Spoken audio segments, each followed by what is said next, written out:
When is it appropriate to apply will force? Will force is amazing. I mean, it really can make us who we are. It's just incredible. It's gone out of fashion completely in America. The idea that you work really hard to achieve some kind of aim, gain some kind of skill, the idea that you would tell your children, no, it's actually a horrible page of alphabets you just drew, Johnny. They're all over the shop. They're horrible, and you didn't finish it. You know, it's very sloppy. You need to finish it. I think you need to do it again. Focus, concentrate a lot more. Make them nice. That's gone out. You can't say that in America now. In America, that's considered like ruining their future.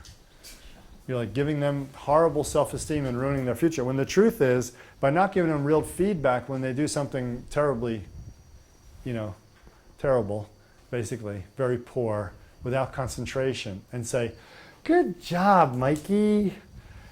That was so nice. You get a star, even though you did only a third of them, and everyone else did the whole thing, and yours looked like crap, you get a star too. What are you actually teaching them at all? Nothing. So we've destroyed the ability for our kids to have any sense of accomplishment in life, and any sense of true esteem that they should get by having a sense of mastery. You should feel good about yourself. You should feel pride when you master something. It's normal.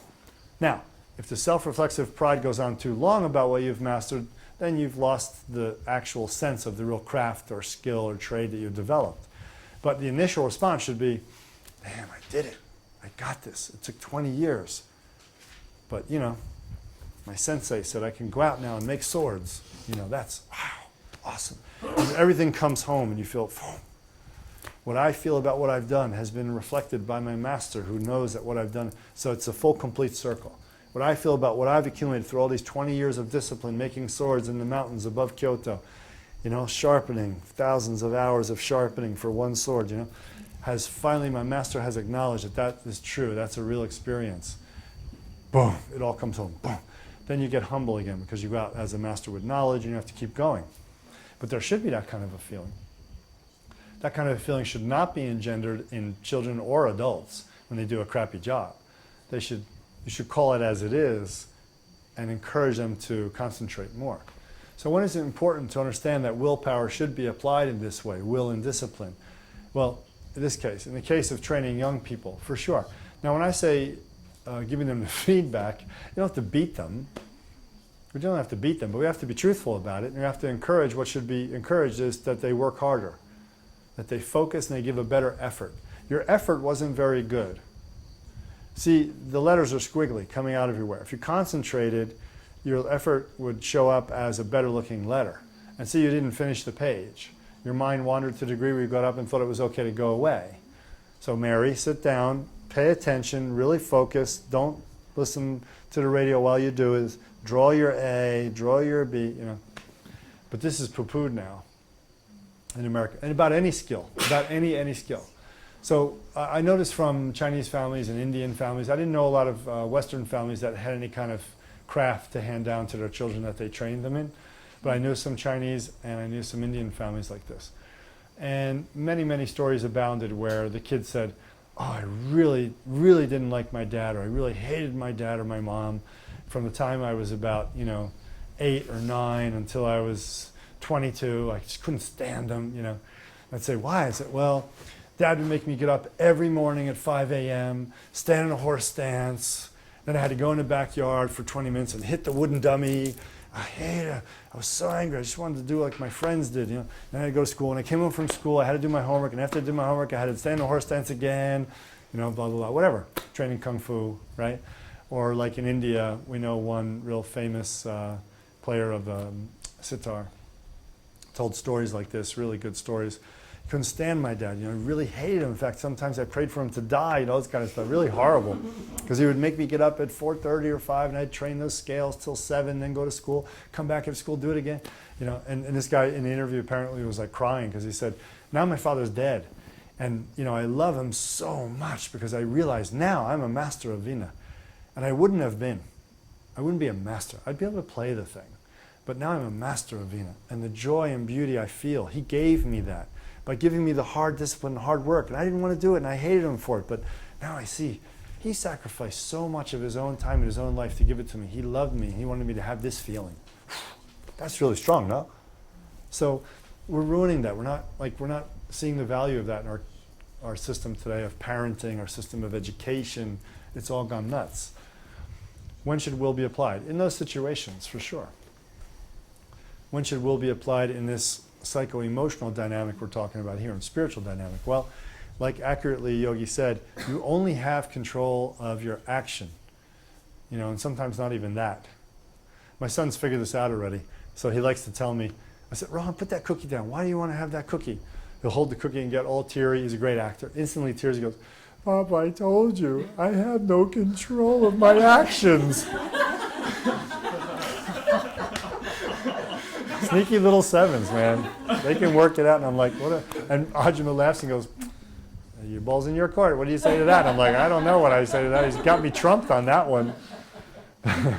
So now you got to apply next level. Okay, so when you're out of control with your actions, Rohan, you have to separate yourself from the environment where those things can be stimulated. So leave the kitchen from the cookies.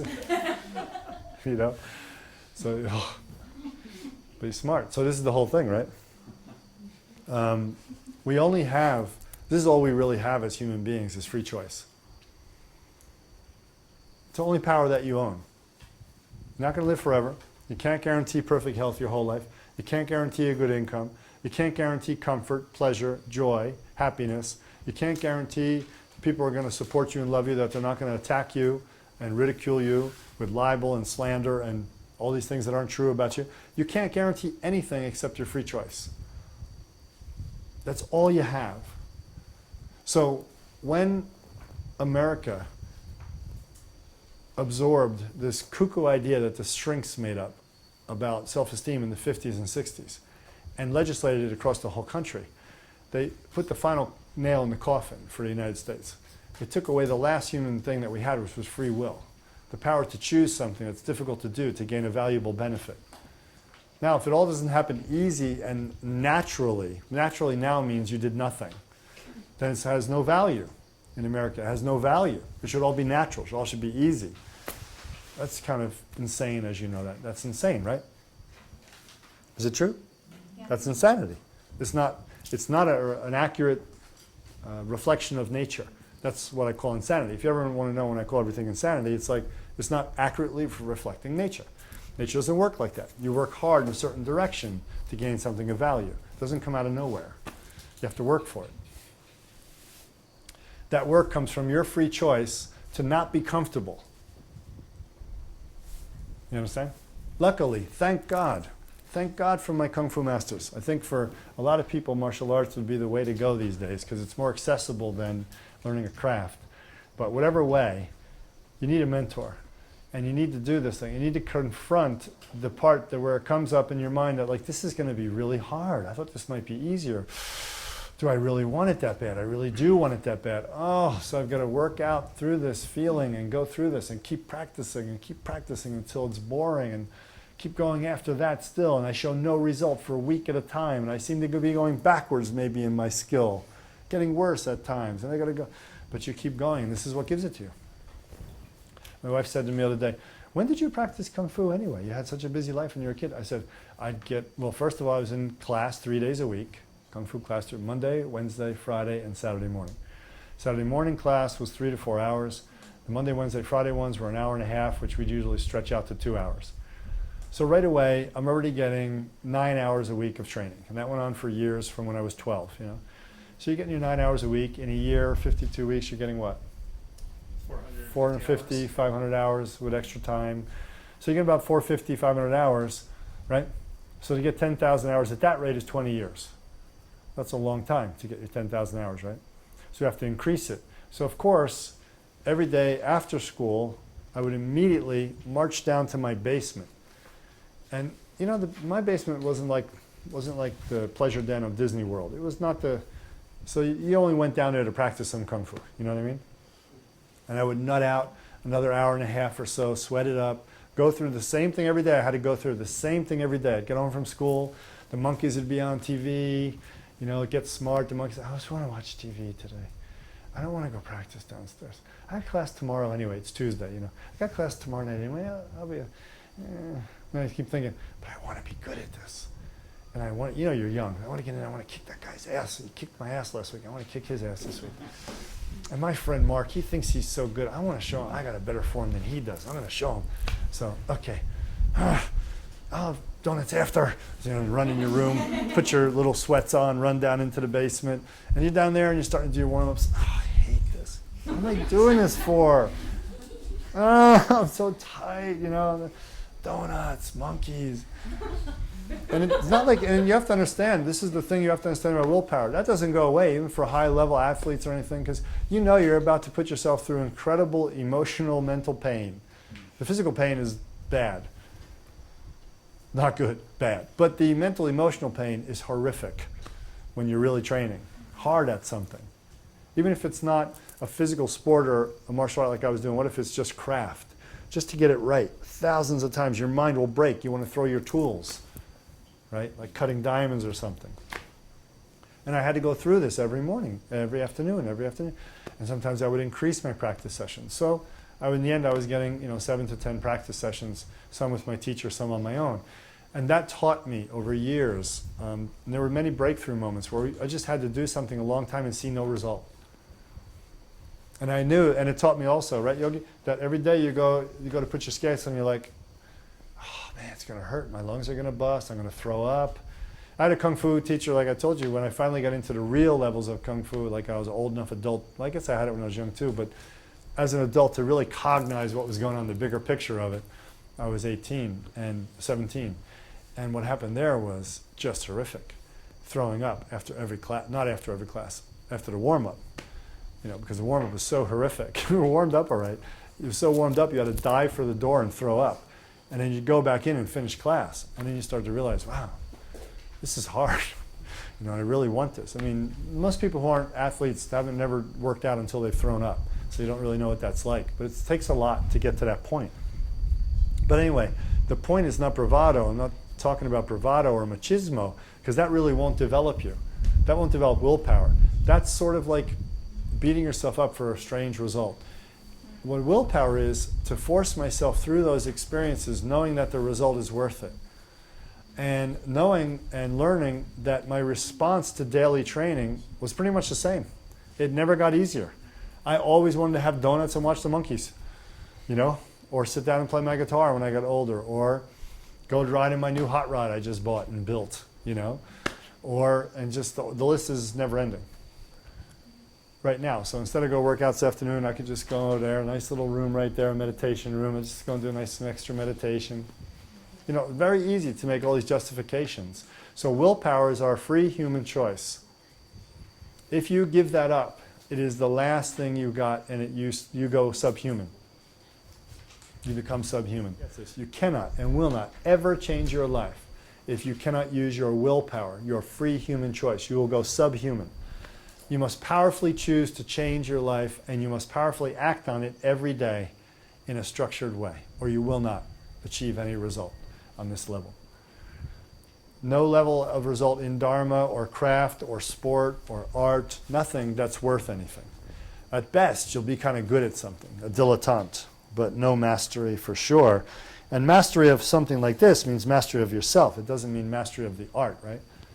Mastery of the art only comes when you have mastery of yourself. Okay? So now, when not to apply this free will thing, the willpower, or I should say, how to apply it in what seems to be the reverse. Sometimes people are very harsh and repressive on themselves. Harsh to themselves, repressing themselves. They're using their willpower to hold back their feelings, hold back their emotions, hold back their sexual desire, hold back their ambitions for job and status and money, rising up the career ladder, just repressing and holding back. That is also willpower. That's also willpower. But that is not the correct use of it or appropriate use of it, really. I mean, obviously I'm talking about the super repressed person. I'm not saying you should never repress your sexual response. I mean, otherwise you'd be like a little dog running around humping fire hydrants everywhere, humping people's legs at parties. So, actually, a lot of people do look like that. So, you do want to know the difference. Now, we're talking about a person who really represses energies and really represses their mind and really represses their bodily activities. You can see it in people pretty easily. that should be opened up. That should be opened up. You have to work with that. You have to open that up, right? Because that is the improper use of the willpower to limit your energy of vitality, limit your energy of sexual creativity, limit your energy of emotion, and really it causes deep problems. Very deep problems in your psychology and your spirituality, forget it. They really mess you up. So we have to know when. So that willpower in that case has to be applied to choosing to open into the situation because it's scary. Do it anyway. Choosing to open into those scary energies of anger, of pride, or sexuality, sexual desire, or fear, or just choose to open into it. You could squash down fear, repress fear, just so everyone thinks you look cool. That might not be the really good reason. That would be using will the wrong way. Understand? You could squash down some sense of emotional pain inside. You might have hurt someone's feelings. Let's say you hurt someone's feelings, and then you squash down that emotional pain inside. You feel their pain, right? You hurt their feelings, but you squash it so you don't have to feel it. Now you're making yourself insensitive. That's also through will. That's not good, because if you open to it, I'm going to have to go, oh, YJ, I hurt you. I feel that pain I caused you. Shit, I'm so sorry I hurt your feelings. Really, I'm sorry I did that. I'm not going to say I don't mean it. I meant it then. I was being an asshole. I don't mean it now. Or I'm sorry. I really said something mean and hurt your feelings, and I don't want to feel like that, and I don't want to hold it in. And to not feel like that and hold it in, I got to tell you, I'm sorry. You follow? So you can be like this. This is the proper use of the will. The free choice was to confront the negative feeling inside, to feel it, and to change it in this way. That's will too. So it's really all will, I think. Just learning the appropriate use of will. And many times it's easier for us to approach a situation, to apply will. For many people, it's easier to apply will to say, run a mile as fast as you can go, even if it means you're going to throw up, than it is to go and tell their partner they're sorry. To go and say to somebody, I was insensitive, I'm really sorry. It feels like they're going to die inside or something. You follow? Or to go to confront their greatest fear. Go ask the boss for a raise, meek and mild. I can't do that. Oh, I can't ask for it. They'll think I'm so greedy and selfish. I make $1 an hour, but I know I should make 10. But it doesn't matter. Doesn't matter. I shouldn't ask. People get crazy over this stuff. So, appropriately use your will. Who asked the question? You, Hanuman? Learn to appropriately use your will. The key is here again. It is the foundational human virtue that's under your control. And if you lose this, you lose being human, basically. If you lose this, you forfeit your humanity. Willpower was seen in the ancient world as one of the greatest forces you could develop. I mean, it was talked about. It had names, Icha Shakti and all that kind of stuff. And it was talked about in ways to develop it because we knew that could make us, because it was the fundamental expression of Svatantriya, of Shiva's ability to be ultimately free in this world. Willpower is the expression of that. Do you realize that? Your will to make a choice and follow through on something, free will to make a choice and follow through on something that's difficult, that is Shiva's expression of that power in this world. If an animal is completely held by instinct, they don't have that experience. If a plant has to grow this way or that due to the circumstances around, they don't have any other choice. They can't uproot and go down the block. But willpower is the extension of Svatantriya in you that is in your control. If you don't use it, you've taken away your humanity. And what I mean by that is any possibility of Shiva flowing through you. Shiva cannot flow through you and express through you if you won't actually choose to do the correct things for yourself, the most appropriate things in yourself, aligned with what is natural to bring out the most in yourself, of the experience of this incarnation, of being here fully, actually showing up in your situation,